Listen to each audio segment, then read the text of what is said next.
And good morning. So we're going to see, do we have sound?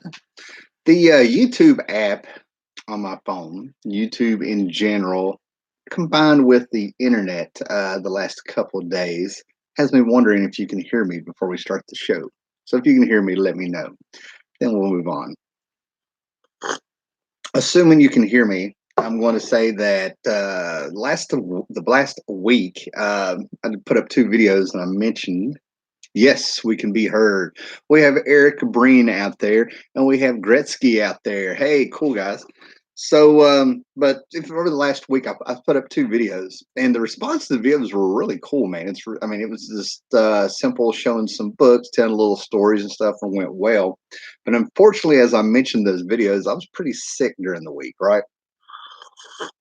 So the comic book show today, the live show and stuff, sometimes I have a theme, sometimes I do, sometimes I don't, is basically just going to be very random. Okay. So I have put a lot of thought into a few things.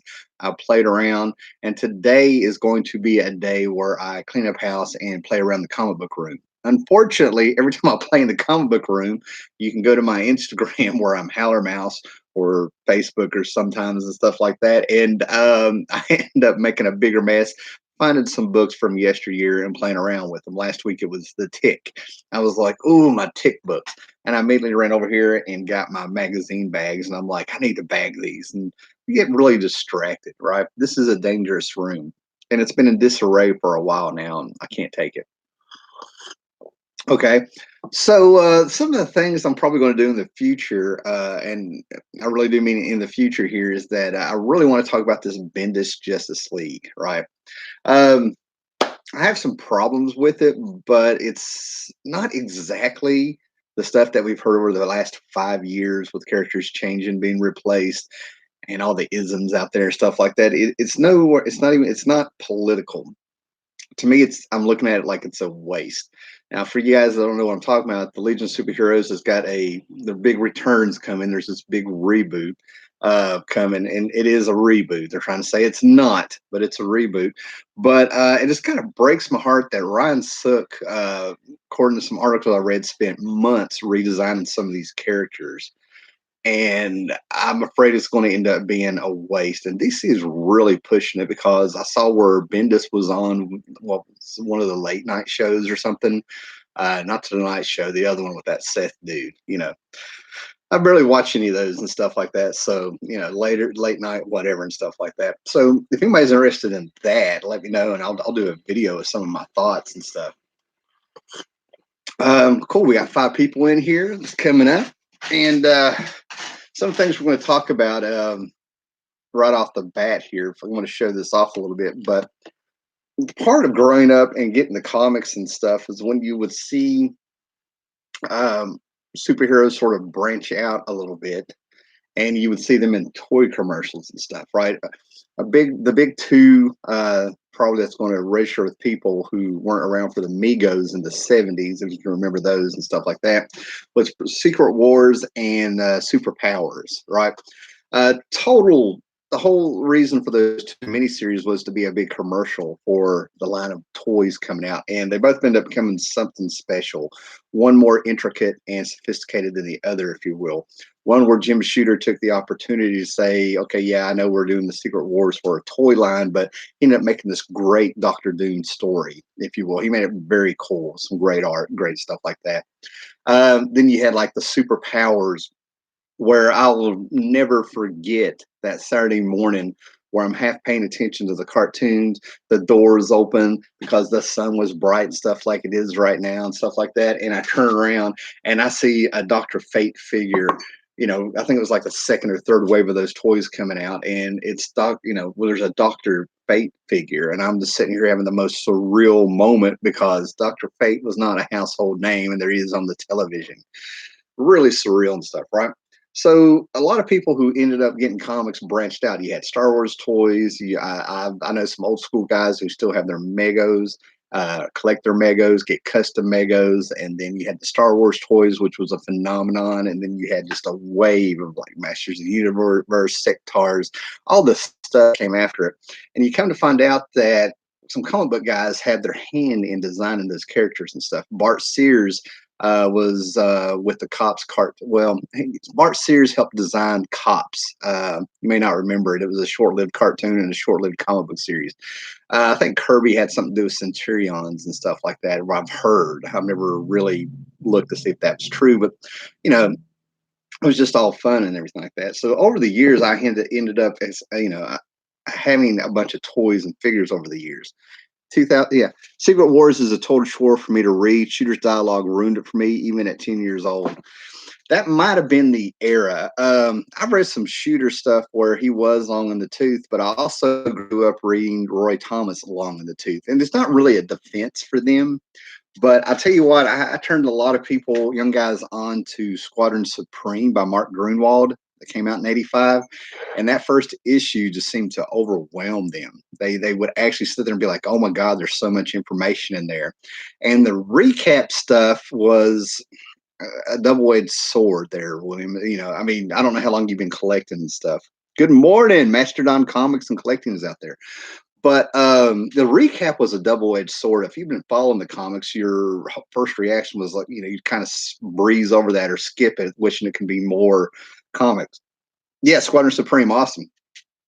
That but it was necessary because what I think was right was what Stan Lee had told people is that any comic could be somebody's first comic. You want to know what's going on. So yeah, Jim Shooter to me, Jim Shooter, if I had to compare him, and I know this might blow some people's minds a little bit, if that stuff like that, but when it comes to understanding of quantum mechanics and his sci-fi work and the way he would come at things and his philosophical take, even through some theological stuff in there, I sort of compare him to the Arthur C. Clarke of comics, if you will, and I say that very light-handed, okay, because although his topics are interesting and he's knowledgeable and things like that, it kind of takes a while for him to get somewhere sometimes. You follow what I'm saying? So yeah, I totally get what you're saying there. Hey, Ross Sanders is here. Okay, please. Hello, Tim. Do you like pro wrestling? Thank you. P.S. Marvel and the Transformers. Nice.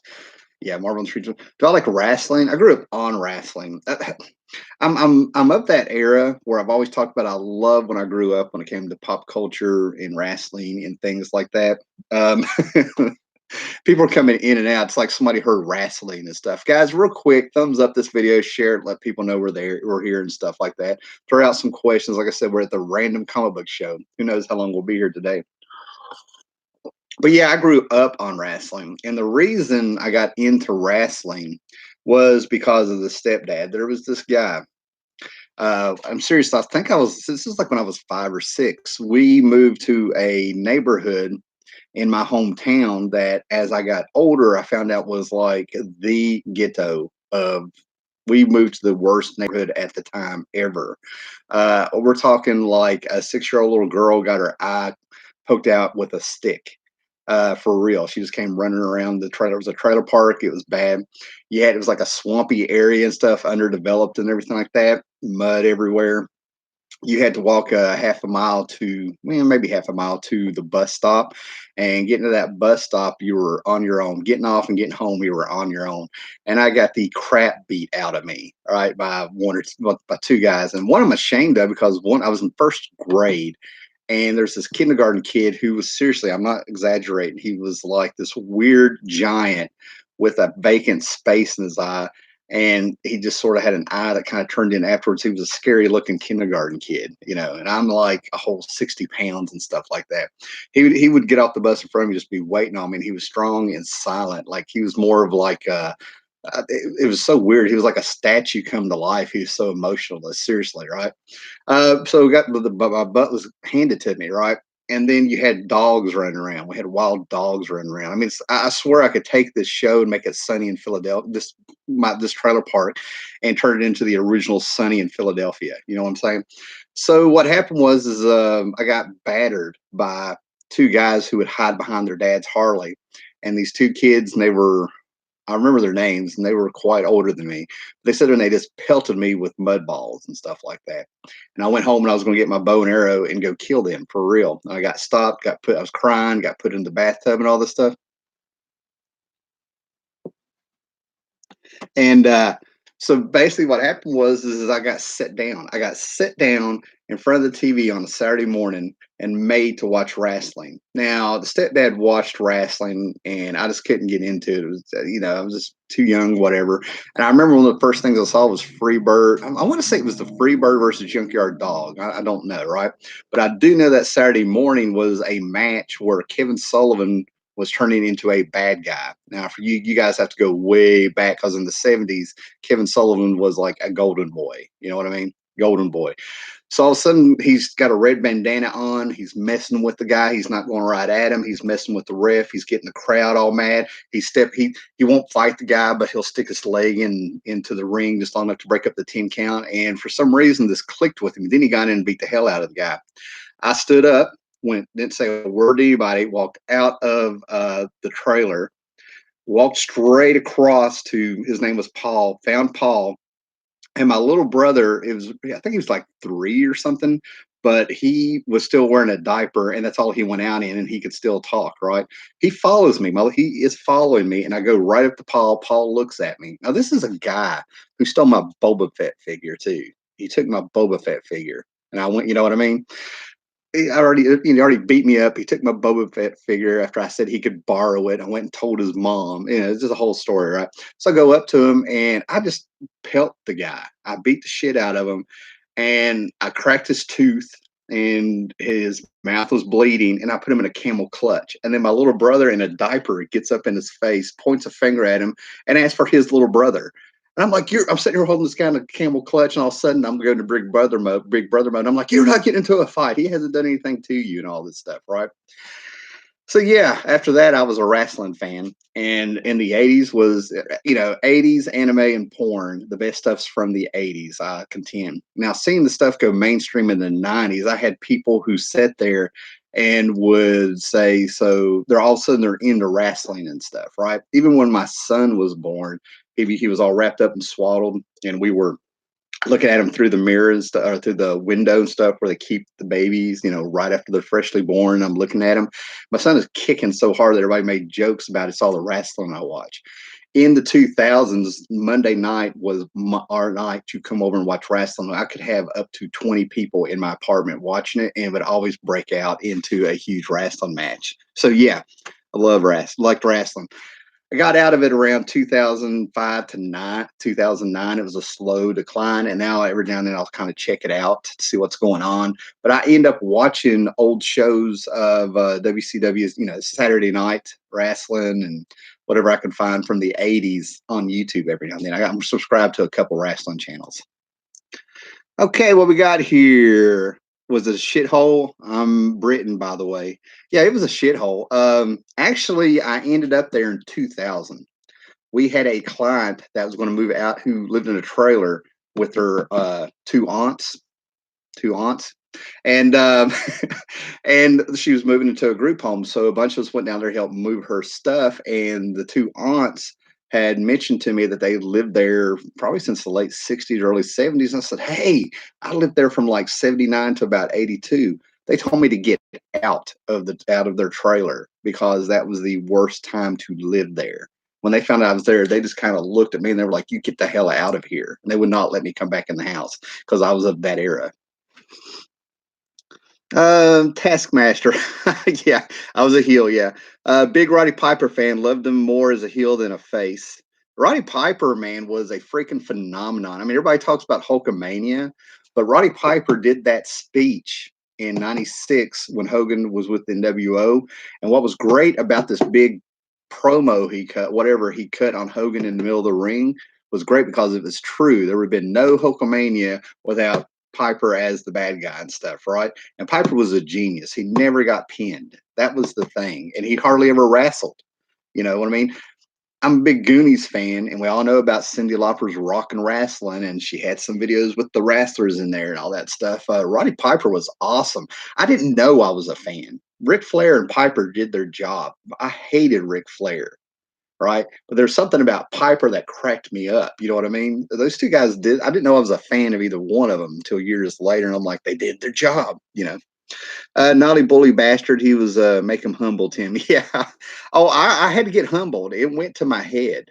believe me, I sit there and I had a list of 2 or 3 people, and I'm not joking. I had the next door neighbor, a guy named Jody, who was mm, probably 3 or 4 years older than me, knock my ass out because I tried to start a fight with him. And that's the day I learned humbleness. It went to my head. I had power. I was like ready to, I mean, I've been beaten up. I've been picked on so much. It just came out.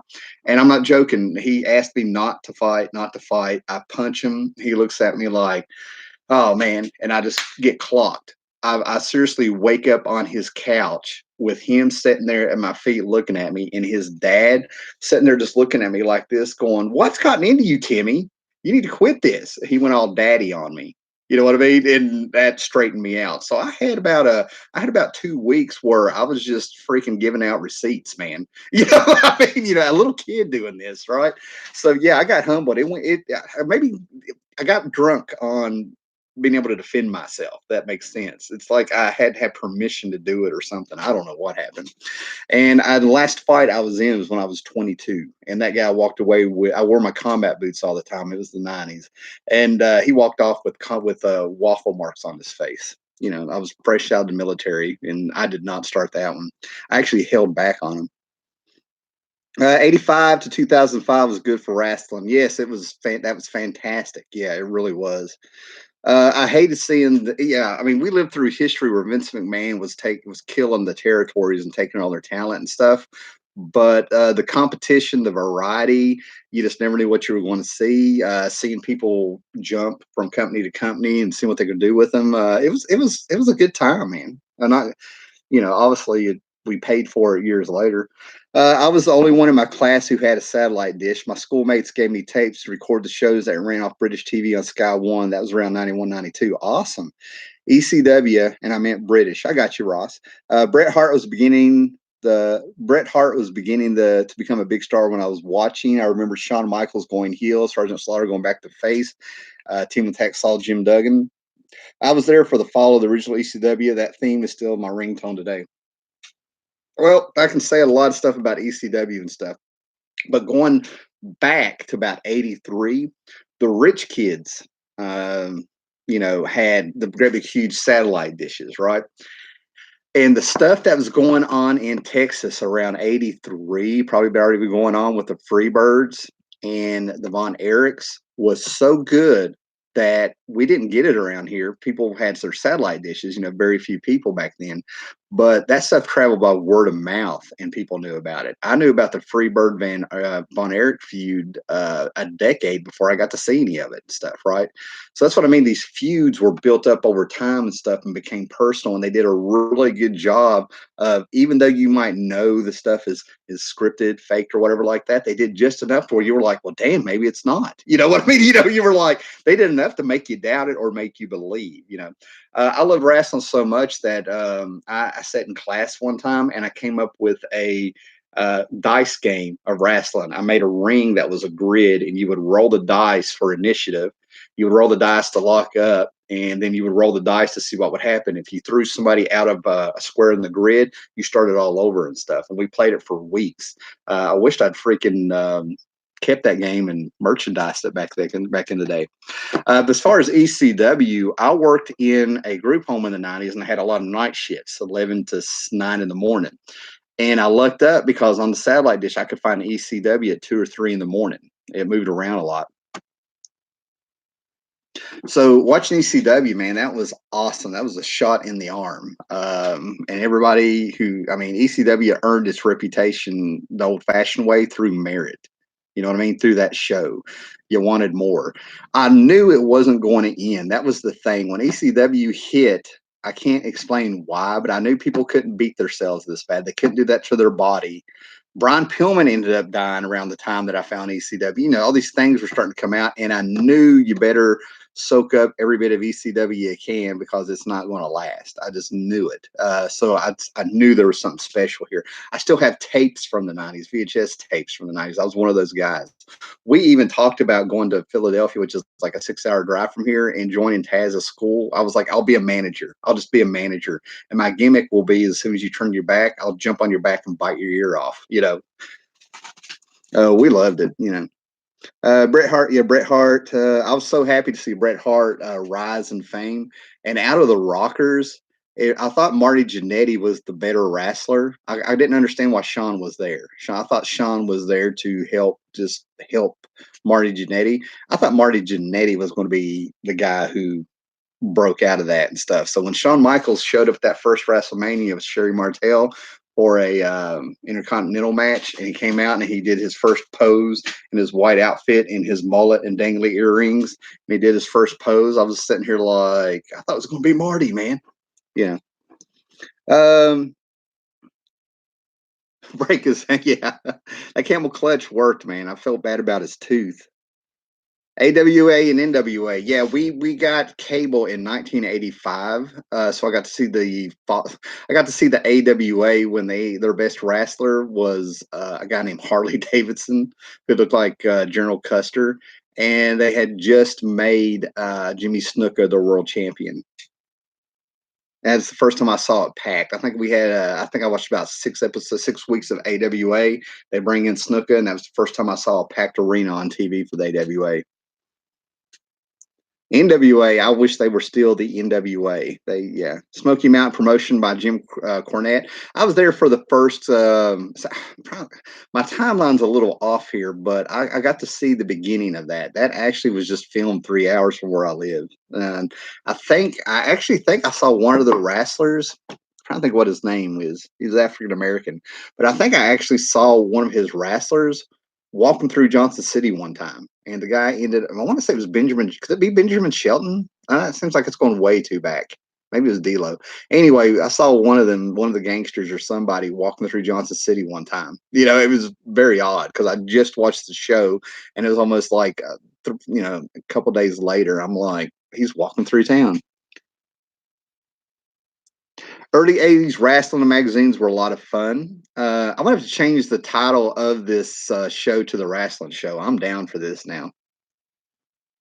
Yeah, the wrestling magazines, believe it or not, I see the wrestling magazines, Pro Wrestling Illustrated and stuff like that. I see them. I mean, I saw them still on the stands, but I saw the 80s ones in these antique shops and flea markets and stuff. And they're I never see anybody buying them, but they try to sell them for big bucks.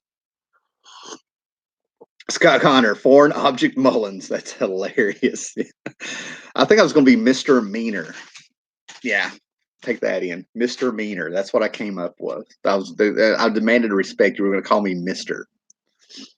I know some might disagree, but the Undertaker deserves his legacy. I don't understand why people. Let me see if I'm reading that.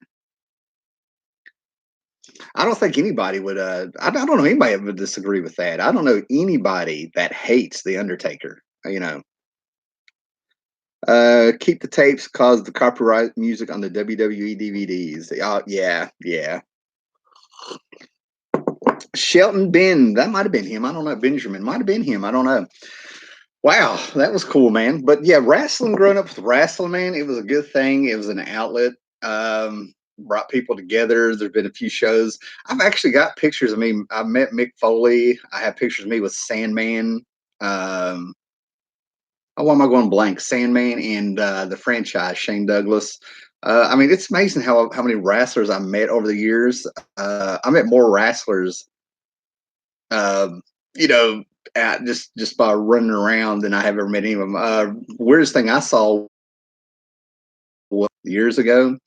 I just took my son to go ride some rides at a fair that they had and stuff, and I look over there and there's Ricky Morton being led around by somebody that works at the fair. Ricky Morton from the Rock and Roll Express, and I was like, he's so tiny and he smokes. I could feel the Tennessee redneck in him. Peanuts, Charlie Brown. Wait a minute. Okay, I'm not going to. I'm going to have you threw me back there. You threw me off a little bit.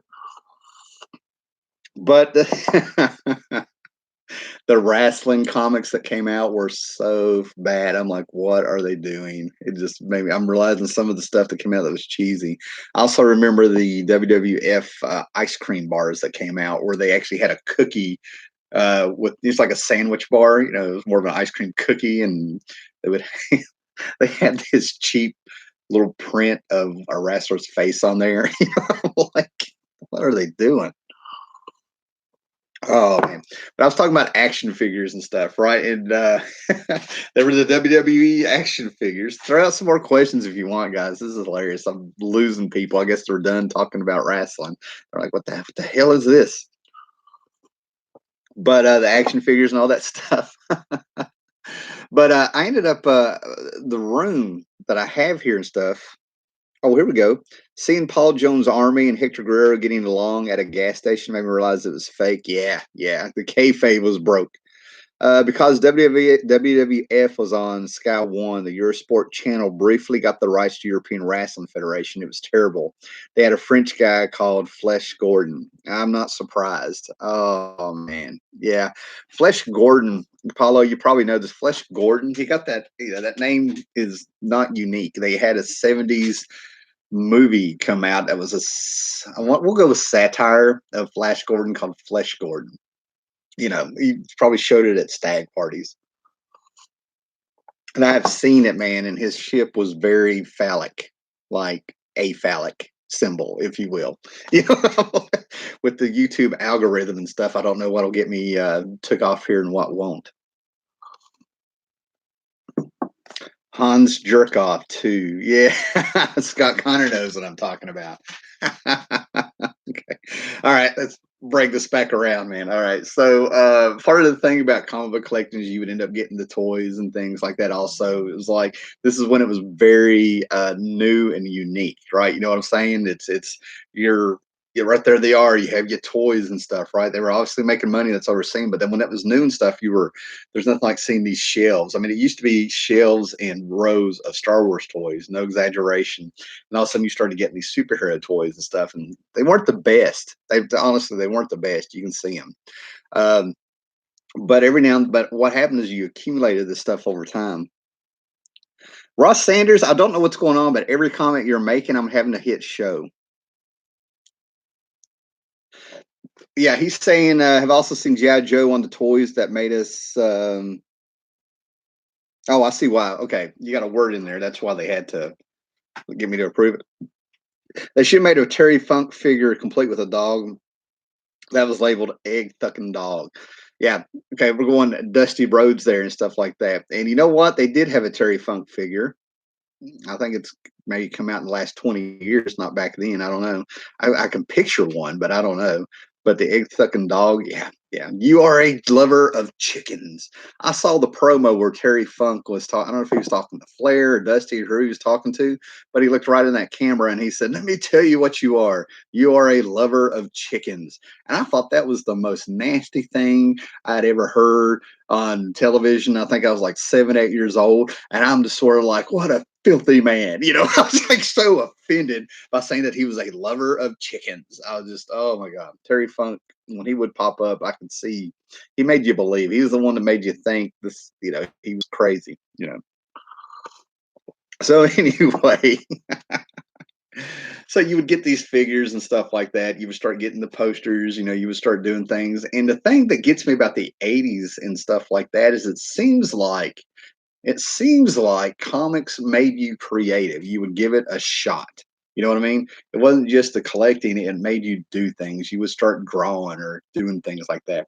And then there was this big wave and movement of people customizing their characters, their toys. You know what I mean? To me, we were so poor and all that stuff. To me, you took care of your stuff. I mean, you still played with it, but you didn't take it apart and stuff. And I'll never forget being in fourth grade and seeing that guy, Jason, I've talked about, have his GI Joes where he figured out how to take the screw out of the back and he would rearrange the figures and make new characters, and that just tore me up. By the time we got into the 90s, you could buy clay and all this stuff with to customize your resculpt your figures and stuff, right? I never imagined it would be a thing, but that's what I mean. People got creative doing this stuff. So I ended up, Mr. T was a great wrestler. You need to really look up some Roddy Piper interviews where he talks about Mr. T. Mr. T got screwed. He came into the wrong locker rooms, man. So you would accumulate this stuff also. So by the time 2005 hit around, I had a room like this where the figures that I had, and not all of, and a lot of them were still mint on card. Nobody imagined that being a thing back in the day. I mean, people. People actually played with their toys then. You met people who would buy toys and say they weren't opening them every now and then. Very rare. Don't let anybody lie to you. And you were just like, that's crazy, you know.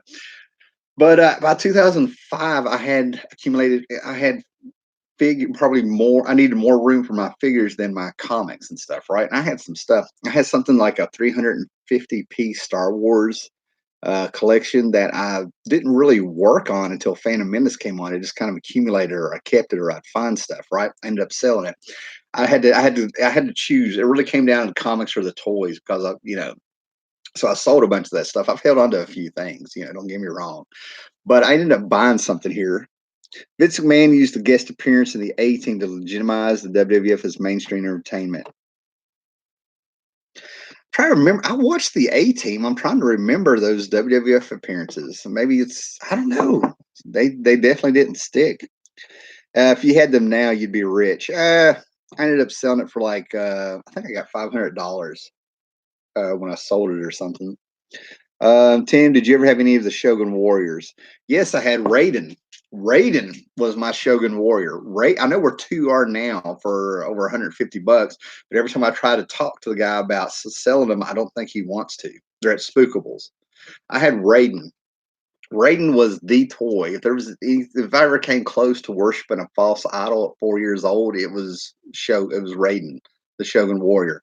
He had that 2 pound plastic fist that I blacked my grandpa's eye with because he was dating my grandmother before they got married, and I didn't like somebody, you know, being with my grandmother.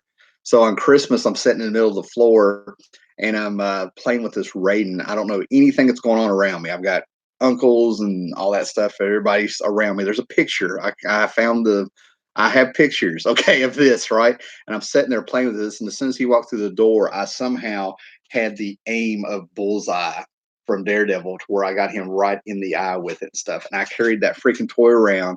I sat there and would shoot the missiles out of his chest and spend hours making sure I kept them all and all that stuff. And not only did I love the Shogun Warrior so much, but I started collecting. Every time we hit McDonald's, I would keep the the containers that the fries came in and the containers that the hamburgers came in and whatever I could find, because you had to get a big burger in container. And I started building my own Shogun Warrior out of spare McDonald's containers. And I never got a head on there. I figured out that I just sat there. I remember sitting in McDonald's looking at this fry going, that could be a foot. And that's how it all started. I started collecting bath toilet paper tubes and stuff to try to make legs and arms and stuff. Yeah. Where are we at? I meant, have you seen some episodes of Toys That Made Us on Netflix? Let me read this again. Have you seen some episodes of Toys That Made US on Netflix, PSTMT, He-Man? Oh, have I seen the remakes and stuff? The She-Ra cartoon is garbage. I'm not afraid to say that. I know there's an uproar. If you put out an opinion, they're going to accuse you of stuff. The She-Ra cartoon is garbage. I've seen so many variations of the Turtles that my favorite one, I think it was in the early 2000s, and I've got a VHS tape of the one where they did the Jack Kirby tribute that I was told was based on a Raphael I can't remember, man, but there was like a one shot that they adapted. Whatever era that was my favorite. I think it was the early 2000s and stuff. And then I remember the live action show that I kind of tried to watch of the Turtles, and they brought in a female turtle named Venus. And I was just, Venus de Milo, and I was just like, this is bad. This is so bad. Now the He-Man reboot they did that I can't believe was actually back in the 2000s. I can't believe it's that old. I dug it when I could watch it when I had time. I was a new dad and worked a lot and, didn't have a lot of time. So when I did do stuff, I could barely sit down and watch it, but I dug it. It was the story. I'm not going to brag on the animation, but the stories that they came up with these characters were much, much better and fleshed out and thought through. Played with my figures as a kid, but it really made me mad when they got scratched. George the Animal Steel is a bad actor in Plan 9. Yeah, I have the Ed Wood movie behind me here. I thought that was I can't get over how old he is. That's what got me. How long he'd been in the game. Yeah, what they're saying, Scott, is George the Animal Steel played Tor Johnson in Ed Wood. Um, I mean, one of my favorite movies from the '80s has Piper in it. They Live. You know what I mean? I've got to check to see if I ever bought that on DVD because I've had the same VHS forever. Um, is there a show on Netflix titled "Toys That Made Us"? Yeah, yeah. Listen to Scott on that. There's a really cool documentary series on toys with their histories and stuff. And it made me mad because when I watched the Masters of the Universe one, there's two shows, so I might be getting them mixed up. But they tried to say that She-Ra didn't kill the franchise. Well, if you were there, yes, She-Ra killed the franchise. When you came out with that She-Ra cartoon and you abandoned He-Man, you killed the franchise. I know sales were probably down, but you know, Skeletor and their He-Man. You know, I mean, it was a no-win situation. You can only have so many characters. You can only redo them so much. Battle Armor, He-Man, Skeletor got to pass somehow. You know, Voltron PS.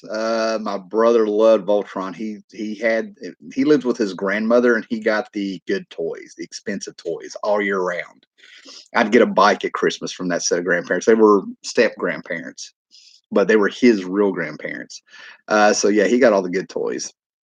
And I never felt jealous about it. I just wanted to play with them, but they would stick them up in the attic and put them in storage. So he probably has the original American metal Voltron. You know, did you see the Thundercat reboots? Nope, not going to. I've got my. Hold on. Hold on. Since we're talking about all this stuff. All right, guys, I've got my Thundercats, and I got it cheap. This is all I need. The first episode was actually, boy, I remember it. I saw the first Thundercats movie, if you will. They took the first three episodes and put them together, if I'm remembering right. I mean, you catch me off the hip here. So if I'm remembering this, I apologize. And I loved it, right? The first three episodes were fantastic, right? I was like, holy crap. And I watched them as one movie somehow on television, right? And then I found the comic book, and the comic book was an adaptation of that. And I was like, this is great. And I got the second issue of the comic, and I'm like, what happened? And then I got to see the first, I don't know, 4, 5, 6 episodes of the Thundercats after that. And I'm like, oh God, they've dumbed it down. They've dumbed it down. And then I had to get an appreciation. I was a G.I. Joe He-Man guy, G.I. Joe Masters Universe He-Man guy anyway. You know what I'm saying? I've still got my Slythe. Is that his name? The lizard dude that worked for Mumra. But anyway, I still have that figure and stuff like that. I've still got a few of them, but Thundercats was cool. I'm not putting it down, but I was there, so I have a pecking order. You know what I mean, and stuff like that. But no comic book, but no TV, no cartoon series other than Johnny Quest ever replaced my heart and never pushed this out of my heart as Battle of the Planets. Gatchaman. This is the Gatchaman Space Ninja guy thing. But yeah, so yeah, it was a deal. I kind of wish I got more sectars back in the way, but I mean, I was hardcore into the GI Joe toys for a while. Okay, it's Happy Meal Transformer toys. Oh my god. She-Ra had a much better arch villain. Hordak was scarier than Skeletor. Okay, now let me tell you something. Hordak coming out of the She-Ra show. Awesome. Hordak was awesome. I completely agree with you. I did not like how they had it where Skeletor was sort of a minion of him starting out or whatever. But they had to connect them somehow, and they had to elevate a villain trying to make the She-Ra line come from, so I can see where they were coming from, in my opinion. But Hordak, man, the villains from She-Ra, some of those were really good. Who was the guy that I know you know what I'm talking about? He was their version. The She-Ra villains were nothing but they were just reimagined He-Man villains. Okay, you know what I'm saying? You had Leech, who was Merman, Hordak, who was Skeletor. Then you had the one that was Beast Man. I can't think of his name, but when you got the toy cracked me up because he was a fur ball. Right, he looked. He was just nothing but a big fur ball. Then they put that plastic. I don't want to say vest, but they put something on him and all his hair's out. And I'm like, that's funny. I liked him. I thought he was cool, man. Um, Snake Mountain was cool, but I love the one with the slime. Uh, we were just talking about this that off night '80s cartoons and their phases. Oh yeah, yeah. Yeah, I mean, if you were there, you can really dissect what was going on back there. Silverhawks, great looking toy, not a lot of playability, and the cartoon came and went so quick. I don't even know what I watched on. It was definitely syndicated. You know what I mean? I would love to go back and watch some of those, but when I do find them on YouTube, I'm sort of like, wow, wow. Some of them were so bad. I mean, seriously, so bad that as a kid we were very forgiving and it was more fun. Transformers cartoon that came on. It was syndicated. It came on at 6 in the morning. I thought that was fantastic. GI Joe was fantastic. I think those were Sunday mornings that you could catch them back in my day. I like how they were serialized, and it seems like they, you had to watch them in a certain order, from what I remember. I would love to go back and rewatch them, but I don't have the nostalgia to do that and stuff, right?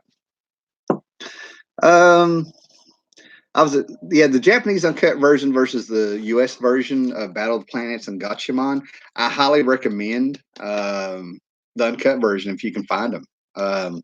They take out. Oh my God, what was the robot's name? Charlie Seven. Oh, anyway, they replaced the storylines are more fleshed out. The stories play much better out. You get what I'm saying? But it's the violence. They took out a lot of the violence, and in America, they put in this little robot who would narrate to you to kind of tell you the story and move along. So they would take out those chunks. I can't believe I'm going blank on that freaking robot's name.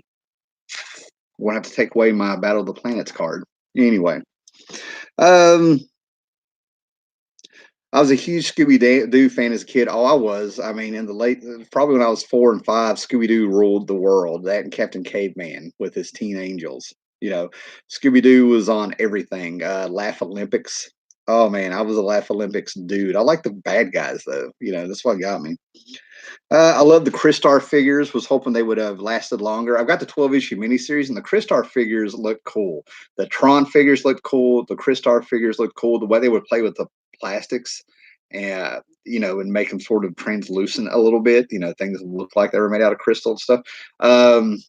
The Black Star figures, if you can go back and look at those, had one of the best ice castles and his ice dragon. I mean, there was some really cool stuff. I wish I could pick and choose from that stuff. Challenge of the Super Friends was my jam. I have it on DVD over here. Yes, that was awesome back in the day. The Smurfs, I'm not going to lie, there was a couple episodes of the Smurfs that cracked me up. They had an episode where I'm like, there's some disease going around that if a Smurf bit you, you turn purple and you would just say one word over and over. And it was a zombie movie. I'm like, this is a horror movie. I mean, even as a little kid, I got what they were doing. It was like a zombie movie meets um, Invasion of the Body Snatchers versus. I was sort of wondering if there weren't political there. As I got older, the political stuff popped in my head. Too bad the Smurfs was the reason for the decline of Saturday mornings. It turns out. Seven Zart Seven. Thank you, Scott. Thank you. Charlie Seven is with the Guardians of the Galaxy. Now, I bet I've even got the number wrong. I bet he's Charlie 27. Okay, Red Vitamin Blues here. What's up? Roy Thomas wrote some episodes of the 2011 Thundercats reboot. Oh, that's awesome. Now I'll check it out. And I think those are some of the best writing he's ever done, especially Song of the Peddlers. Red Vitamin Blue, thank you, sir. I will be checking out that 2011 Thundercats reboot now. The designs threw me off, man. I just wasn't going to go there. I wish I had more. Oh, you meant Voltron. I've never. Okay, somebody's asking me about Voltron, so I'm reading so many comments that I'm thinking he meant American version versus Japanese. I think I've watched maybe 1 or 2 episodes of the Japanese version, and I'm thinking about it. But it was like at a con in Bristol, probably RobCon, when they had it in the lobby of a theater, and it was playing in the background. So I think I might have checked it that way, but I've never really sit down and watched them to have an opinion of them. But I have no doubts that the unedited Voltron is better. I have no doubts. Now we're getting into Prowler 671, Space Ghost, Midor, Birdman were some good cartoons. Space Ghost is the shit. Space Ghost is the shit. I called it. I mean, Space Ghost was cool. And the early 80s, you had this all-star reboot show, if you will, where you had new episodes of Herculoids and Space Ghost. They brought in somebody who was the opposite of Space Ghost. He was something Phantom. They played around with it a bit, and I was really confused because I love those Hanna-Barbera cartoons. I'd seen them in reruns somewhere, somehow. But it was cool to see these, and they had these three teenagers who would ride around on space bikes with silly little suits. And they had a huge crossover. I loved when all the cartoons crossed over in one story. You guys are taking me back. I'm going to be walking around all day going, it's called this, it's called that. Hey, does anyone remember the Space Cowboy Brave Star? It was a syndicated show, and all the advertisements showed that it was supposed to come on at 1 o'clock on a Saturday. It never did. And there was another show, a live action show they did that with, that was advertised to come on, and it never did. So we never watched it around here. What was so funny is the show I'm thinking of, Sid Haig from The Devil's Rejects was a villain on one of the Saturday morning episodes. I'm not joking, man. He had a credit and everything in the opening sequence. So maybe that's a little, whatever that show was, that'll tell you what I'm talking about. It's right on the tip of my tongue. I can picture it. I remember that were a lot of TV ads for it, but disappeared within a year. Yeah, that's what I just said. It was advertised, but it never got here. Here we go. Scott Connor, your comment has been approved because Space Ghost is the shit.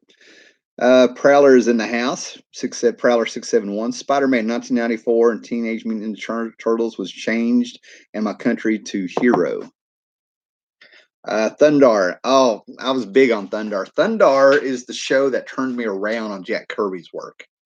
There's an episode, I want to say Gemini was in it. If you guys have watched Thundar, Steve Gerber, Jack Kirby came up with Thundar. Why is my phone going off?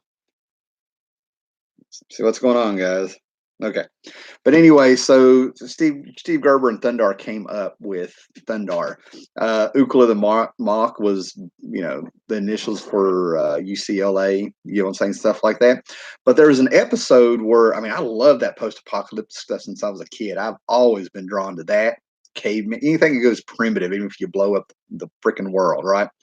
So this was just a cartoon I thought was awesome, and I've got a bootleg copy of the whole series over here. I need to break down and buy the official one.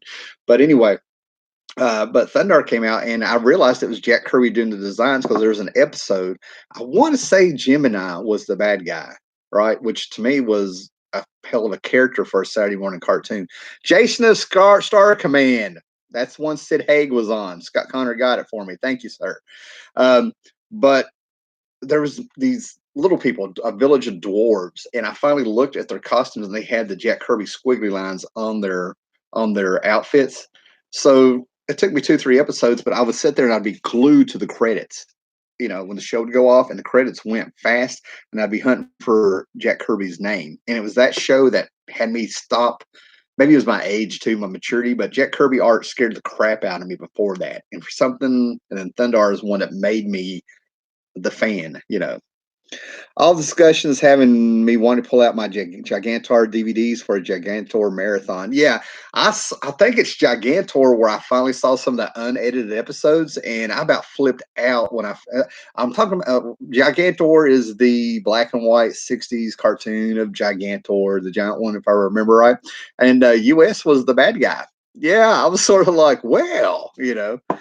Sorry, it was James DeMantis, not Roy Thomas on Thundercats. Oh, thanks for Vitamin Blue. I'll still check it out. DeMantis is a solid writer. DeMantis. I've heard one of those guys. I've heard his name 5 different ways. And one, I've got a couple. See, I'm sitting here trying to think of the comic book writers where I've seen them come on and do animation. I know you had a couple of comic book writers come on and do Batman the Animated Series in the 90s. A lot of guys who worked on He-Man, Bruce Timm and J. Michael Straczynski and stuff, they kind of came from the cartoon world and over, if you get what I'm saying here. So the way they mix and match all this stuff, it's no wonder, we love some of these cartoons because it's comic book people doing them. But one of the best episodes, and I really question if he wrote it or if he just sort of gave a plot or something. But the Justice League Unlimited, The Ties That Bind, which was a Mr. Miracle story, supposedly Steranko wrote it because, and the significance is that Mr. Miracle was based on him. So yeah, a lot of these comic book guys popping up there. I would love. I remember watching cartoons, and every now and then I would see a name like that. Be like, oh, that's cool. Now the Spider-Man 1994 episode, I never watched it. I tried to. I couldn't handle the animation, but I was also. This is when I was watching Batman and the Tick and a couple of X-Men, a couple other things like that. So he just kind of got lost in the mix. But I could tell that this was going to be a whole generation Spider-Man. You know what I mean? I knew it. I thought, I was like, oh, this is going to be their version of coming in. I tried watching an episode where they had a hero or two pop up, maybe the Venom episodes or something, but I couldn't get past the animation. I was like, he deserves better. And I don't want to, I know I just crapped on it, but I wasn't about to like, crap on the show when people love it and stuff, right? Mark Evanier did a lot of writing for various animated shows. Yep, that's probably, and it's some of those animated shows that's where I knew his name first. I know in comics, the first time I heard of Mark Evanier is when there was a issue of Teen Titans that came out that crossed over with Evanier's DNA Agents. That's a secret crossover. Um, I think Steve Rude did the art for that particular issue of Teen Titans, and all that stuff.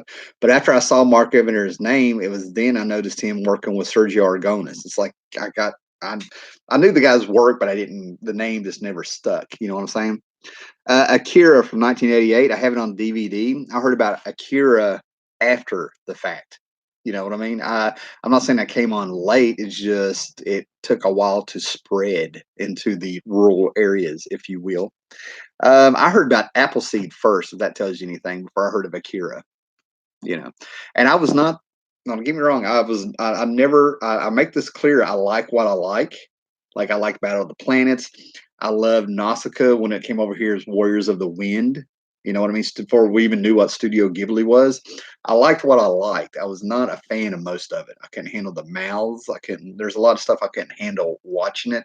But when something grabbed me, it grabbed me. You know what I mean? I was not. I can't say that I was a genre guy unless it was post-apocalyptic. If I was going to pick a genre I was a fan of, it would be post-apocalyptic. I'm there. Anything else, it was like it's like music. I hate country, but by God, if somebody writes a good country song, I'll give it all the merit in the world. You know what I mean? I'm not ashamed. Country fan.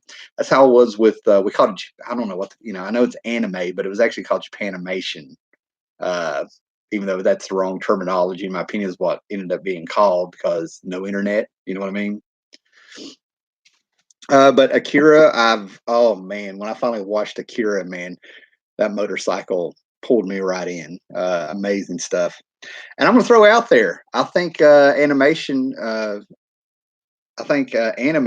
got a huge boost to the mainstream when Matthew Sweet came out with a song in 91, 92, whenever the video came out of his of Girlfriend, where he took I used to know it. Anyway, where he took this popular series of of anime character and made the video with that movie. A guy I work with is always talking about Gigantor. He's a 60s kid and he loved that show. I tell you what, if there's anything the 60s has on all of us, it would be Silver Age comics and their freaking Saturday mornings, man. And they had James Bond, you know. Paul Dini. Yeah, Paul Dini to me has been the most consistent guy with his work. He was one of those guys that I think he is, a lot of creators have their ups and downs and play around and all this stuff. To me, Paul Dini's stuff is consistently good. I mean, I'll give him credit for that. Uh, you know, he's wrote a book. I've already gotten rid of it, but he had a one shot hardback special, something that came out where I was like, I really wished I'd never read this. In the South, anime has a different meaning. DNA Agent's second comic run hooked me. I think there was a talk of a cartoon at one time. I wouldn't be surprised. A great post-apocalyptic anime movie is When Named Amnesia. Something about comics is recommended When Named Amnesia. I'm down. I'll check it out. The Kiss Marvel comics. Yes, Ross, I have a story with that. My stepdad and mom, I guess they were married by then. I don't know. But anyway, we ended up going to go see Kiss when that comic came out. All right, I'm gonna look. I have the Beat Up magazine comic that came out. For you guys that don't know, Kiss had a Marvel Super Special come out. You buy at 7-Elevens and stuff like that, magazine size. Had I think Steve Gerber wrote on it. Had Al Weiss. It had John Buscema. Had Mephisto, Doctor Doom, and all this stuff in it. And it was famous because in the middle of it, they had an article in the middle of it showing the making of the book where all the members of Kiss are having their blood drawn out and their blood was put in ink. I still have that thing. It has deteriorated and melted and stuff. I got it in trade and stuff. But I was at this concert. I think it was Johnson City. It was in Johnson City. And I don't remember the concert, but I remember my mom picking me up and carrying me out. And I'm looking over her shoulder when Gene started painting his face red with his tongue in fake blood. All right. So yeah, I remember that. And I read and reread it. But to me, that was like the best version of Doctor Doom ever in that book. Gene Simmons was, I mean, it starts out with Gene and Paul walking down the street of nasty 70s New York, and he's yelling and screaming and ranting, and he's got a rolled up issue of Conan the Barbarian. I'm like, Gene was a comic book guy. Captain Scarlet and the Mysterious. You got me on that one. I know who that is, but I got nothing for you on that one. If Amnesia was involved, are we sure that's the actual name? I remember the Kiss TV movie as a kid. Yeah, that was an event. I remember that was an event. Everybody watched that thing. The Phantom of wait a minute, Kiss and the Phantom. Are you kidding me? Am I really gonna go blank on that one? Oh my god. Anyway, that was horrible. I mean, it was. It's a prime example of untrained actors trying to act. It was fun, but it's the cheesy 70s. It's all there, man. Captain Scarlet was a Gary Anderson UK series. See, now just to be sure I'm on the same page, we're talking Gary Anderson Thunderbirds. You know what I'm saying? Kiss in the Phantom of the Park. Thank you. That is one that is unforgivable. I went blank on. Unfreaking forgivable. Oh my gosh. Yep, I agree. I totally take the hit on that one, guys. I totally take it. Okay. Wow. Now I had two Kiss figures, but my guys, my memory plays around with me. I'm sure I had probably had Gene and Paul, but my guys were Ace and Peter. I was an Ace and Peter guy, sci-fi and a Catman. Um, and in the comic book they're talking about, they end up in a space disco, if you will, Ace and Peter. And Catman meets a real life Catwoman and stuff. And she had a boyfriend on it, but the way I read it, it was more like her pimp. It's what it felt like when I read the thing. But they had the figures. I know I had two of the figures, and I planned 4 years out of my Halloweens.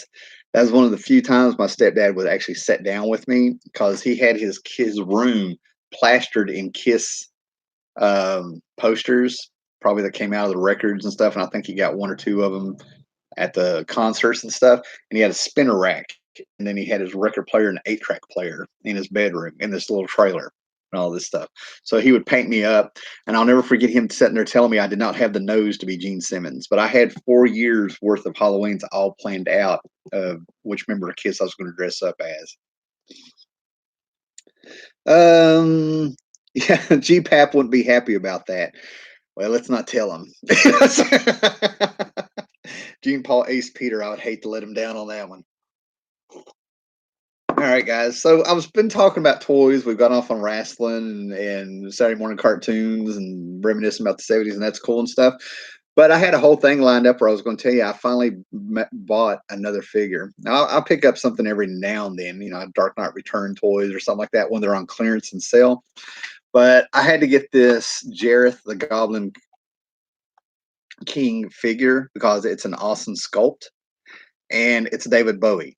Now, don't get me wrong. I love my Labyrinth. I love Dark Crystal. I love Never Ending Story. I make no apologies. I have no shame. You know what I mean?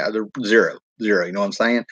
But I passed up the first Jareth figure that they had, who, he was more into the, I think he had the suspenders on in that one, and the pants that came up to here and the bulge, if you will. But I saw this sculpt and loved it. And I walked off, decided not to get it. And then all of a sudden I looked it up online and found out this thing was selling for 50 to 80 bucks. And I got it at I mean, I got it for a steal compared to what this thing is selling online. So I ordered it from the comic book shop in Kingsport and they mailed it to me, right? And this thing is just fantastic. I mean, this is a great sculpt. Even if you're not a Labyrinth Jim Henson fan or an 80s fan, if you're a Bowie's fan, I think this is something you have to have. It's fantastic. Awesome figure. My wife loves that movie. That's right. That's a great movie. Every time I show it, when I was working in schools, they do what they do called SOL testing in schools and stuff. I was not part of the school. I was contracted to the school as a therapist, counselor, and blah blah blah. No big deal. But the last 2 weeks of school, they really have nothing to do, and some of my clients, if you will, were in choir. So I was in the choir class. The teacher walks up to me and says, "Do you got anything, musical you can bring for them to watch movie wise?" I was like, I got just a thing. So I brought them Labyrinth. And these kids were all sort of like, that's an 80s movie. I'm not joking. This is a seventh grade class. I put it in, and after they're all acting like they were too cool to watch this stuff, they were mesmerized. They were mesmerized. And I sat there in the back of the class and was watching the movie with them and had the choir teacher beside me. And then finally it happened. A couple kids turned around, looked around. One looked at me and said, "Is that a man or a woman?" And I went, "Welcome to David Bowie." I was like educating the masses there. Um, oh yeah, Monty Python fans need to realize Terry Jones helped write that script. I mean, this is Allison. I mean, it's your classic fairy tale kind of movie. You know what I mean? That formula that's right up there with like Alice in Wonderland, Wizard of Oz, and all that stuff pulled in there. But it's got a very cool take. You know what I mean? It's fantastic. I'm kind of excited for the Dark Crystal series on Netflix. Yes, I might do a show on that. I'm waiting on it. I was lucky enough to see Dark Crystal in the theater when it came out when I was 9. Back when you could just walk across town on your own as a little kid and see it for yourself. Love that movie. Killed me when I got older and found out that Labyrinth and Dark Crystals were considered flops, even though they got a huge cult status and they probably made enough money over the years and sales and stuff to make up for it. Just took years and stuff. So to see this Dark Crystal TV show come out, just freaking, it's like a validation for me. Like this now, it's going to get the praise it should have got when it came out. And I don't think they're going to screw it up with what I've seen. I really hope they don't. Um, It looks fantastic. I mean, it was a whole world from a person's mind built up, well thought out and fun and fantastic. Um, and I love the darkness of it. I mean, I'm one of those guys that in the early '80s, a lot of things went dark. You know what I mean? I mean, it was like, this kind of gave it the edge. The Black Cauldron from Disney, Blowout, a movie called Blowout with John Travolta in it. I think it was a Brian De Palma film. There's all these things that just kind of went dark, if you notice and stuff, right? And it was really cool. By about '85, we started coming out of that and stuff, right? But those early '80s shows, Wrath of Khan was a dark movie, if you will. Um, Tron, even though it was, if you look at it, it's a dark movie. But anyway, just good stuff and everything like that. Um, but the Dark Crystal series, as soon as I watch that, I'm getting rid of Netflix and going Amazon Prime. Okay. Netflix just, I mean, it's not for me. Netflix just has one or two or three good shows, and the rest of the stuff on there, I'm like, what the hell are they thinking? I got on Amazon Prime on the 30-day free trial after I had a few friends tell me that you're going to be disappointed and stuff, and I'm digging it more than Netflix. I really am digging it much more. The Boys TV show is awesome. I have Stranger Things, the first season on on DVD. So it's just not worth it to me. What we got here? Jennifer still looks the same. That's wild. Yeah, for how old she is, that is wild. Return to Oz. I'm not joking. I have a VHS tape of Return of Oz that I've had at least maybe 20 to 25 years. That's what I'm talking about. A dark movie. That movie is freaky and I love it. Um, I can't sit down and watch it all the way through because it's not a good movie, but the visuals and the things that are in there and stuff like that, it's where you sit down and you watch a bad movie that's so good you love it. You know what I mean? I mean, it's not Manos Hands of Fate bad, but there you go.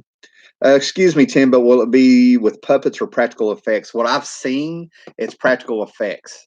I've seen green screen on it and stuff. You can go on their Instagram and on their Facebook, and you can see all the videos they have put out. And if you watch some of the things where people are on the screen behind the scenes talking about it, apparently there's a couple people who did the original movie, and they're saying, "Oh yeah, we worked on the original Dark Crystal, but we're so old, we remember how we pulled half this stuff off." And I've seen some of the things where people are doing Skeksis hands that look like, that's made out of the metal and stuff. So yeah, will they mix in computer stuff? I think they've got judgment to do that just when they need it. Okay. I mean, okay.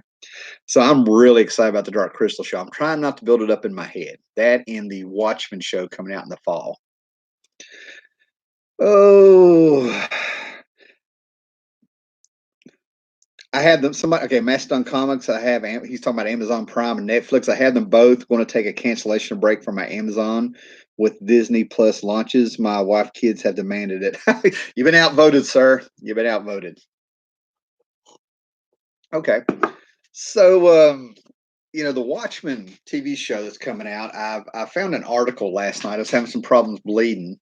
I was having some problems sleeping, and I found an article. I think it's from Dimension 13 or something, but I put it on my Facebook so I could find it. I was just too tired to really do anything. But this HBO TV show that's coming out on HBO, I think it's going to be cool. All right, I'm taking it for what it is. Okay.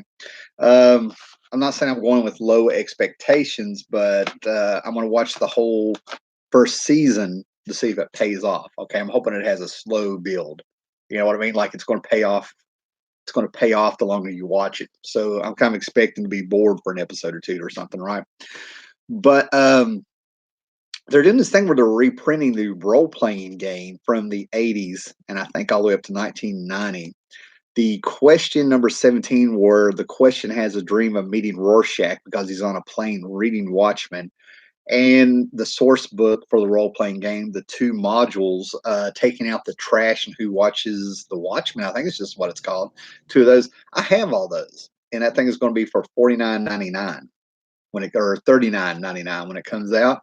I kind of feel a little bit gypped because I've carried that stuff forever. I have the originals here and stuff. I looked on eBay.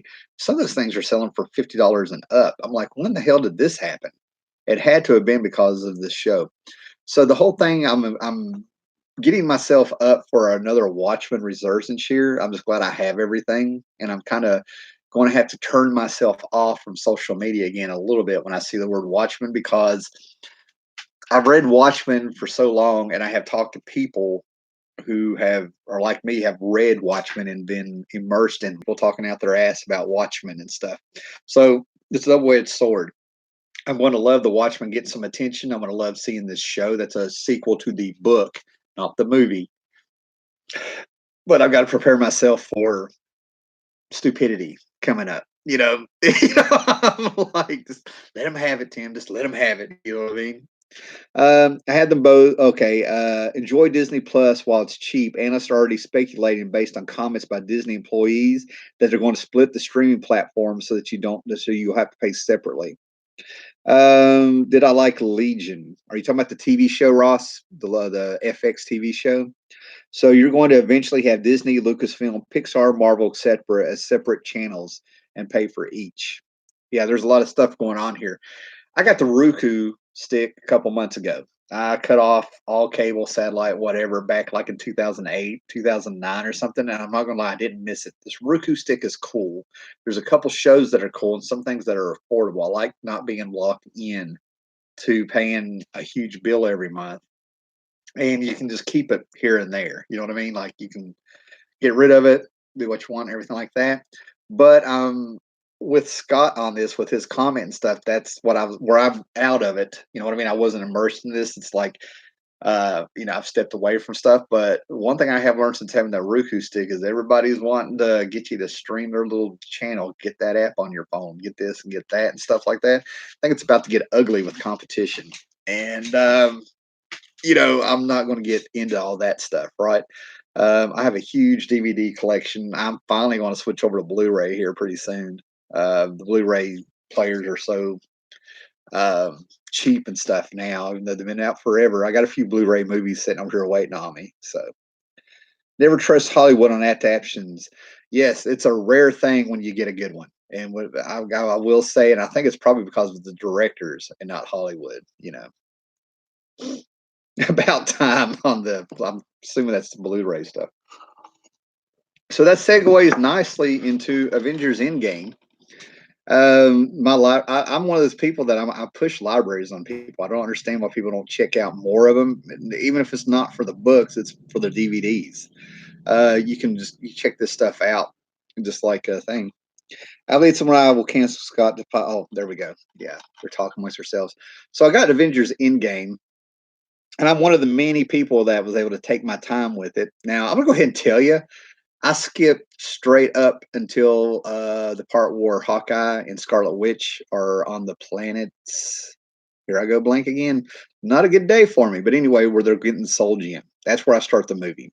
I cannot stand the first half of it. Maybe the first 5 or 10 minutes of it where they find Thanos and find out that he destroyed the gems. You know what I mean? But I just skip the rest of it, right? I just get to the meat of it, right? Because to me, Infinity War is the good movie. This is good fan service. This is the payoff. This is a movie written for the fans, but they merge some quality storytelling in there, if you will. Great visuals, great emotion, great feelings. I after watching it, I'm like, why did they?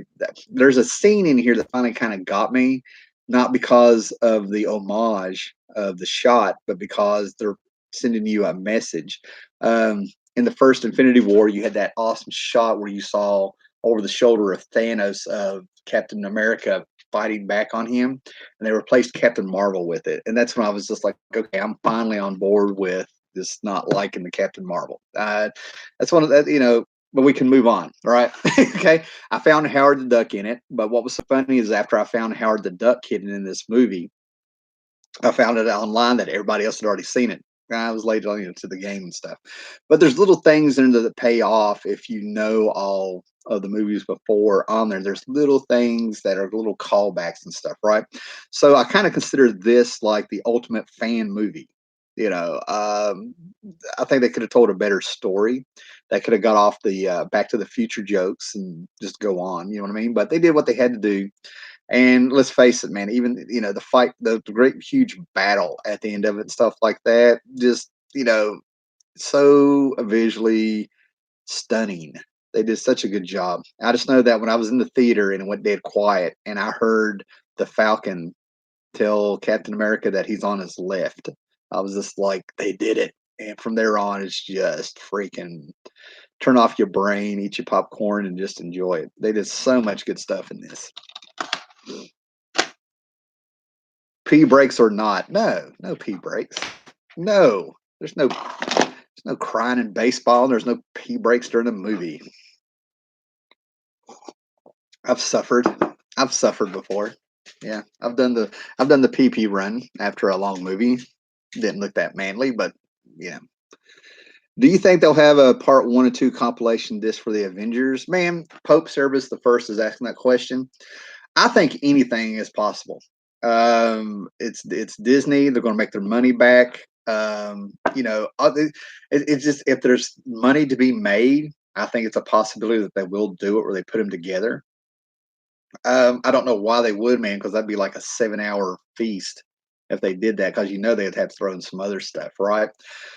But it really wouldn't surprise me at this point. Netflix did a thing with the Hateful Eight, Quentin Tarantino's The Hateful Eight, to where Netflix did it. Netflix had it on their streaming. It was one of the first things I saw when I returned to Netflix after 8 or 9 years or whatever. But where they did this thing with The Hateful Eight where it was episodic. They took the movie, they put so much extra stuff in there, they broke it up into like episodes. You know what I mean? And I don't know if it's still on there or something like that. I don't know if it's still on there and stuff, but I started watching it and the extra stuff wasn't really doing it for me, if that makes any sense. A lot of it, what I saw, what I picked up on, a lot of it was just letting the story play out a little bit more, let it breathe a little bit more. I don't got people in the parking lot. So I could see them doing something like that. So that's why I'm saying anything's possible. After what I saw that they did with Hateful Eight, I really feel like that was sort of a test to see how that was going to go. And there are no dance off in science fiction. The only dance off that ever got me, Scott, was in Guardians of the Galaxy. Right? Okay, it worked. I think that was a moment that made Star Lord Star Lord. That's his character, his mother's music. Anything else? No. Spider-Man 3 dance off or whatever the hell Peter was doing. That's when they lost me and my son both. And I saw my son just put his head down when Peter Parker. I'm sorry, man. A good dance off, a good Kevin Bacon reference. I got to go with it. I haven't bought Avengers yet because I want to get both in a complete saga type of packaging. I think you're going to be waiting forever if that's what you want to do. I think we would have heard about it by now if they were going to do it. Um, Space Jam, Swamp Thing, 1982. P.S. The Lost Boys comics, Wes Craven. I cringed at the scene, wanted Ronan to blast him right there. That's the now I can go with you right there, right? You're wide open there just to get shot and stuff. And knowing how some of these villains were, I was fair enough, fair enough. Or was it Moonwalker? Footloose, 1984. What are we doing here? Swamp Thing, 1982. Plus the Lost Boys comics, Wes Craven and stuff, right? Um, the Swamp Thing movie is a bad movie. Okay, and let's just get that out there. You can see the zipper on the back of Swamp Thing, but this was also 1982. You had the Superman movies. You know what I mean? You had some TV shows. It wasn't a big. That's why it was sort of a big deal to find out that this movie is being made. I would love to know. I have a feeling the story behind that making of Swamp Thing movie is probably better than Swamp Thing movie. I own it. I watch it. I was there. There was nothing cooler than seeing that green liquid glowing like, antifreeze with radiation in that cut back then. You actually saw Swamp Thing walking around talking and stuff like that. Um, Maybe it's a matter of it aged badly. You know what I'm saying? But I'm biased. I'm biased on it. It's like I will acknowledge it's a bad movie, but I can't put it down. Now the Lost Boys, that was a phenomenon. And we're not talking like $1 billion movie, gross and a phenomenon and stuff like that. The Lost Boys, this was a phenomenon of pop culture. They had comic books and vampires and music, and it showed kids as a cult and all that. You know what I mean? It just there was so much in that, and they had one of the most iconic vampires in cinematic history. Kiefer Sutherland. That would probably be, to me, in my eyes, that'll be the role that he's best known for ever. He's had one of those classic things. Lost Boys, anything they did after that, they shouldn't have touched it. They shouldn't have touched it. It's just such a good movie. The Frog Brothers and all this stuff, and that bullshit they were talking about with, like, what was it, Batman 14? That's a serious book or something. I'm just sort of like, oh my god. Alternate. I have no problem. I think it's amazing that I can, like, accept that there's vampires in San Dimas or wherever they're at, but I can't. This Batman comic book talk was killing me. Swamp Thing was better than Space Jam. I have to agree. I do have to agree. I'm almost finished with collecting the Don Rosa Carl Bucks Dark Comics. Carl Barks, okay, Don Rosa has ruined it for me because I met him. I think, who was it? Comic Hoarder. I think it was Comic Hoarder had a very bad experience with him. I got to stay away from the Don Rosa stuff. He has tainted everything. But the Carl Barks stuff, oh my God, so good. That stuff is so good. You forget you're reading Ducks. I mean, it's just fantastic. Hulk 2003 or Hulk 2008?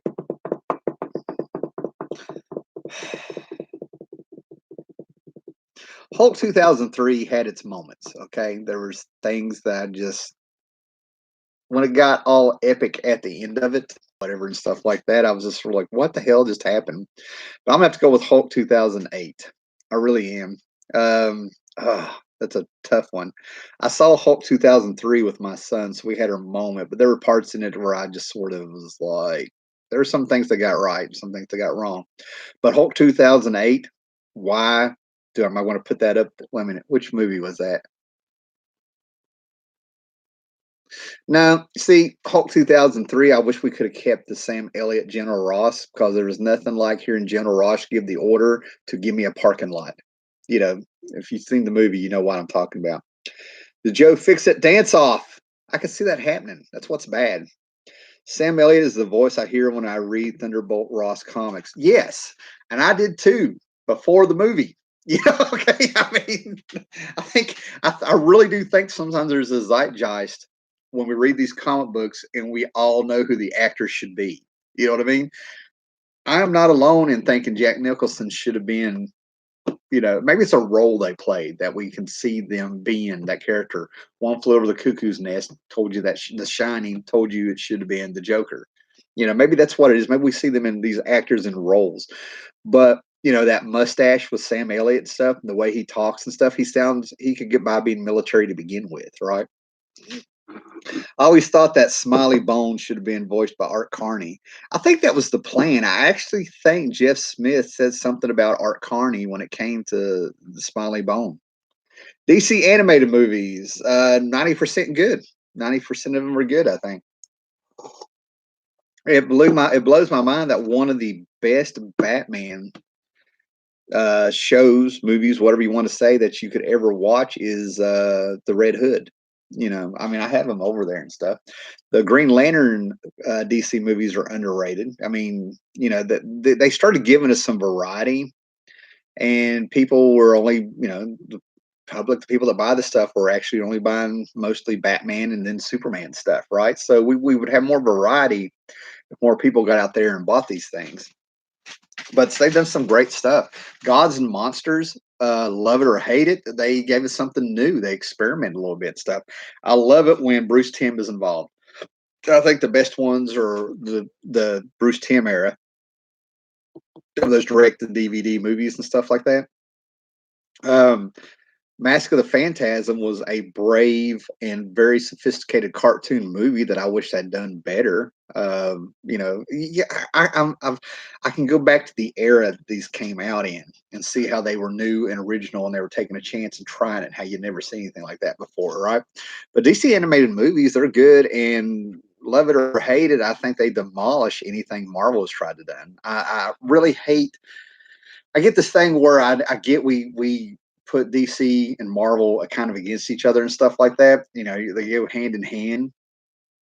But I really wish Marvel could have some quality stuff like DC has. DC's got it when it comes to the cartoons and stuff, and I think TV shows and stuff. When it comes to the movies, it's Marvel with DC making some very good attempts and good moments, but very rarely do you get a good solid movie from them when they like Justice League and stuff. You got the Christopher Nolan Batman movies that were solid, the first two Tim Burton movies that were solid.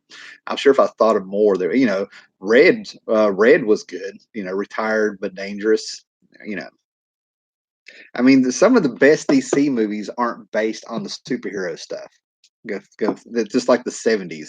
Some of DC's best comic books in the 70s was anything but their superhero books. You know, Battle Angel Alita. I loved it. Absolutely freaking loved it and dying for a sequel. That movie kicked so much butt, man. Oh God, it was so good. Was a tad disappointed animated version of Gotham by Gaslight. Gotham by Gaslight and The Killing Joke. They just act like they never happened. I wasn't surprised by Gotham by Gaslight not being translated right. To me, that was one of those unfilmable books with what they needed to do. Okay, there's you either animated that thing straight out Mike Mignola like they did the animated Screw On Head. If you guys never seen that, that was a thing that Sci-Fi did. That's going to be a pilot. You either animate it like Mike Mignola or you just go home.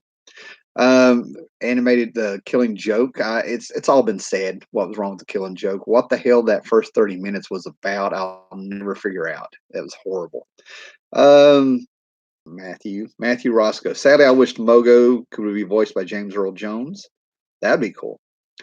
The actor should just not be Edward Norton. A few exceptions: American History X and Birdman. Yeah, I mean, we'll get talking about Edward Norton and stuff. I'm going to praise him more than put him down in things. I thought he was fantastic in the Hulk. I thought he was a good Bruce Banner. I really did, but he just got so involved in it and messed it up.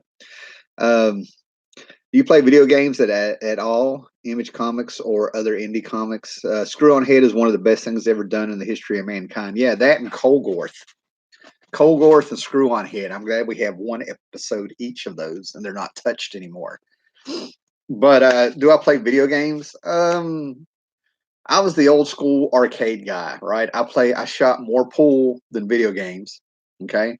Uh, Scott Connor and I and all that stuff, we're that age where we saw, I mean, I was there for Pong. I was playing Pong in the 70s. I think somebody brought it in the house, but it was in the house. Space Invaders, Phoenix, Galaga, on up. I remember when Super Mario came out, the rise of the arcades. I had one of my stepdad's friends teach me how to shoot pool. I was taught by, hold on, I'm getting a bad connection here.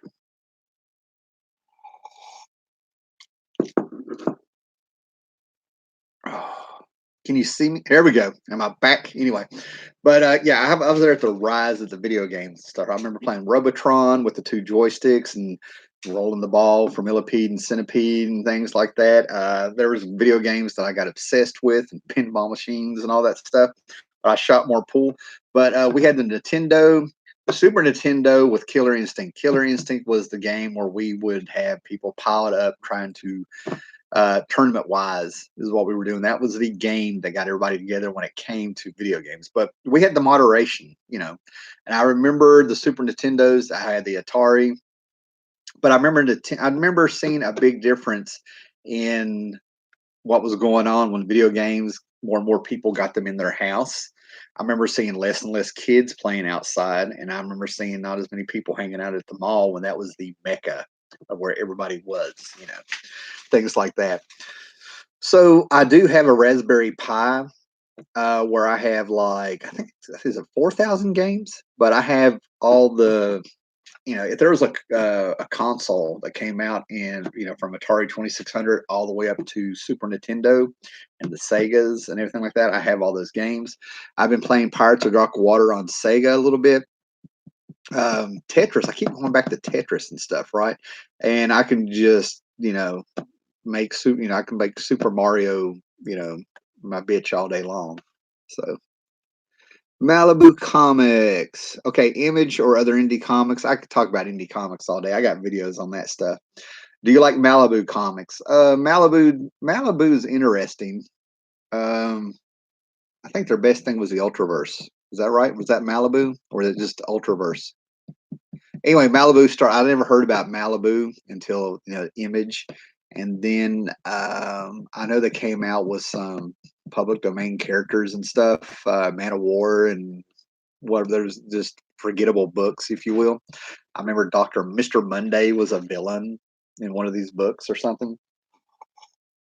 So I don't love nor hate Malibu, man. But if I can remember right, if Malibu was the one that put out Ultraverse, Ultraverse is the Lost Universe. That Ultraverse was the writer's version of what Image was. Image was art driven and artist driven. They were artists. Malibu's where you brought in a bunch of writers and stuff, and they did a lot of building. And their biggest thing though was they did that thing where they had an Iron Man character and they had like an Avengers team.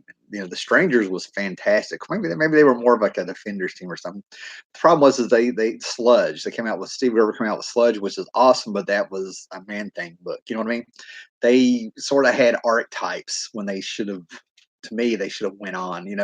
We had Prime, which is a lot of people still remember Prime and love that book. You know what I mean? But it was Shazam at the end of the day, no matter what the setting was and stuff. Yeah, Ultraverse was mad, and they did some good characters, and that's what I mean. I have a couple of those books still left over. Breakthrough. I actually like the 2-part crossover where Ultraverse and the Marvel Universe, after Marvel bought them up for their coloring department, not to kill competition because the Ultraverse was gaining some steam. Um, but the Warren Ellis wrote this 2-part ultra. There was a time there where everybody was mixing up they're doing amalgamations of their universes with other people. Image and Valiant did it. Later on, Wildstorm. The Heroes Reborn books, Wildstorm and Marvel merged for issue 13 of 4 titles and stuff. That was one story. It was a thing, you know. Then you had the big amalgam between DC and Marvel, and apparently these things sold. But one of the best ones that was done, because I think George Perez did the art on one of them, was a 2-part Ultraverse Marvel amalgamation that Warren Ellis wrote, and I enjoyed it very much. Oh, Malibu's best book was Magnor. I did not realize that was Malibu. I never would have thought of that, but it's Sergio, so yeah, no, it's good. Ross Sanders Cross Gen. Cross Gen, I got Ruse by Mark Wade before we found out he's lost his mind. Um, but I've got friends who still collect. They're going back and getting the Cross Gen books, and they enjoy them very much. I was excited when I found out that George Perez was going to be exclusive there. If it was not for CrossGen, we never would have gotten our Justice League versus the Avengers books. Because when you worked at CrossGen, you were exclusive to them. You moved your family down to Florida, wherever it was, and the dude, the dude who, the millionaire who just loved comics and wanted to do this, set up a studio to where you would have cots and stuff there, and he would actually walk around the floor telling people to go home if they were doing crap, you know, and stuff like that. So that was not the experience a lot of people expected, right? But getting to my point, George Perez ended up doing the open letter saying, I'm about to go exclusive with CrossGen. It's a great deal. Who knows how long I'll be there? And if you want to do this freaking Justice League Avengers book, now would be the time. While I have time to do it, I'm not exclusive. That's how we got our Justice League versus Avengers. And if I was going to do a an idea of where the Marvel Universe starts, and I was going to bookend it with where it ends, it would be Fantastic Four #1, Justice League versus Avengers. Everything in between that over the years, that's your Marvel Universe, in my opinion. A lot of people go backwards. Some people go all the way back to Infinity Gauntlet and say that's your Marvel Universe. Some people go further back and they're like Marvel Team Up, where Spider-Man teamed up with somebody every month. That's the end of your Marvel Universe. I did a whole video on the mini deaths of Marvel comics. Yeah, Wade has lost his mind. That's legit. Now, I'm one of those guys with the what's the climate of YouTube and channels, and I mean it's comics game. You know what I'm talking about, stuff like that. I'm very glad I didn't throw into all that because I came very, very close a few times and stuff like that, and I'm glad I didn't go that way.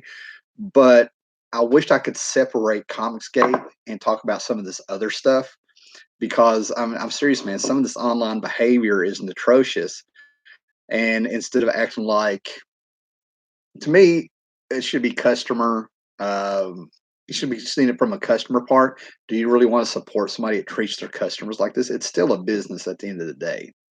You know, I'm not going to lie. When I saw some of the stuff Wade did, it broke my heart because I've met the guy, and you know, the Flash. He helped sculpt Kingdom Come into something for Alex Ross.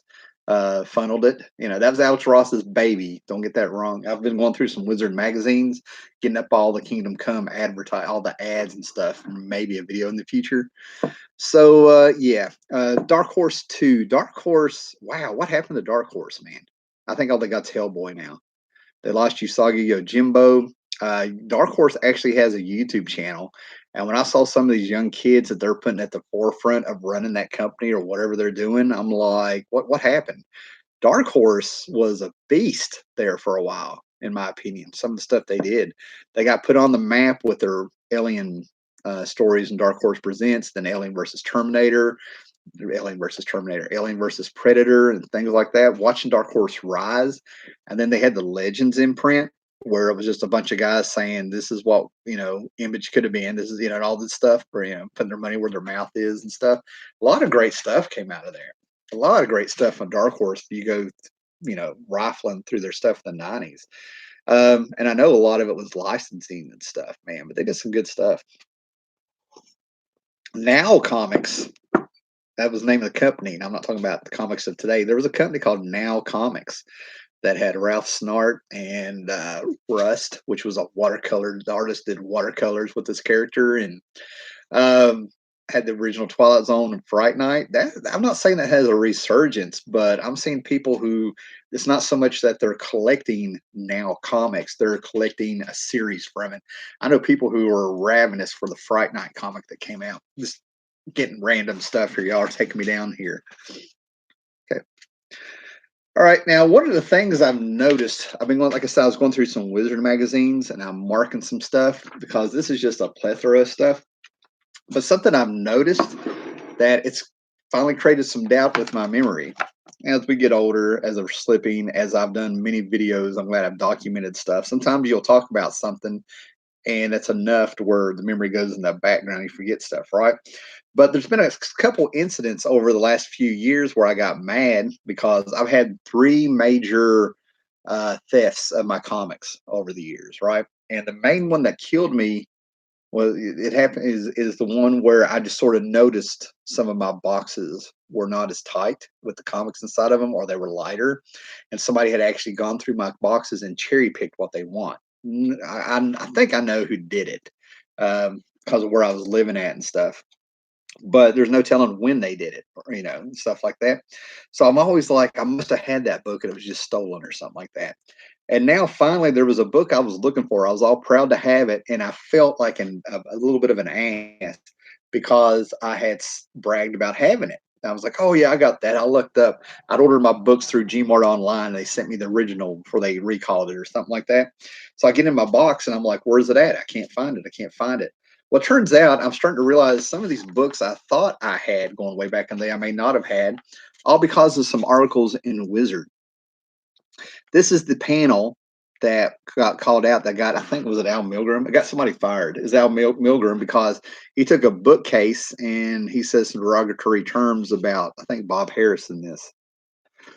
So I'd seen it and I thought I'd had it and stuff, and it turns out it was a Wizard article I'd read. I have this book, but I thought I had this book because they had printed it. So one of the things I'm trying to be careful about is instead of yelling victim and was it the Mandela effect is a big thing going on now, where masses of people remember things that never happened and stuff like that. I'm wondering, as much as I've read comics, I've also read Comic Scene. I got a huge collection of Wizard. I've read some other stuff that's comic book related. Now I'm beginning to wonder, did I have some of these books I thought I had? Can you imagine telling people things and knowing things and doing all this stuff, then finding out you may not have had some of these books? It's just a pain, man. All right, guys, we're going on an hour and 37 minutes. I'm going to let you guys throw out some questions because I'm going to get some lunch. I'm going to clean house. I'm going to play around with the comics here because the great purge is upon us. I've got about half a box of comic books I'm going to get rid of. I don't know how yet. I'm actually thinking about just giving them to an auction site down in a place called Abingdon, Virginia, and see what we can get out of them. I don't know.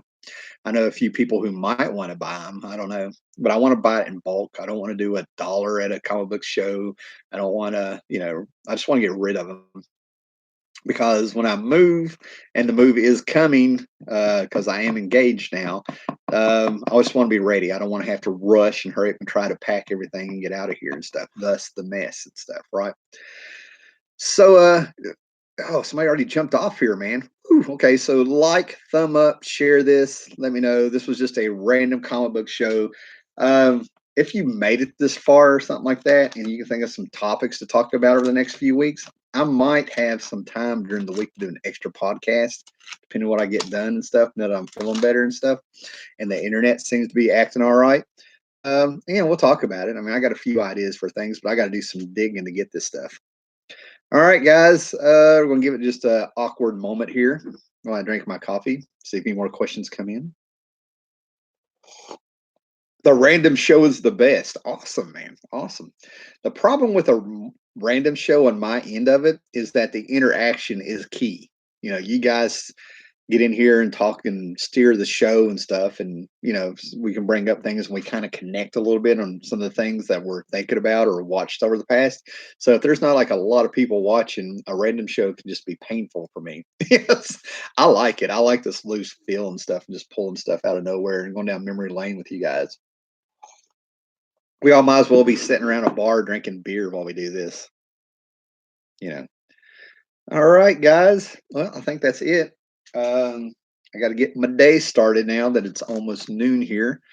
So, like I said, so sub, likes, get it out there. These things have been doing. My channel's been doing really good. These live shows really, people actually have. Well, I don't know if I believe what my YouTube app is telling me and stuff. People actually hang in on these, and from what I can tell, they watch them in chapters and sections. And the same people come back and watch them all the way through.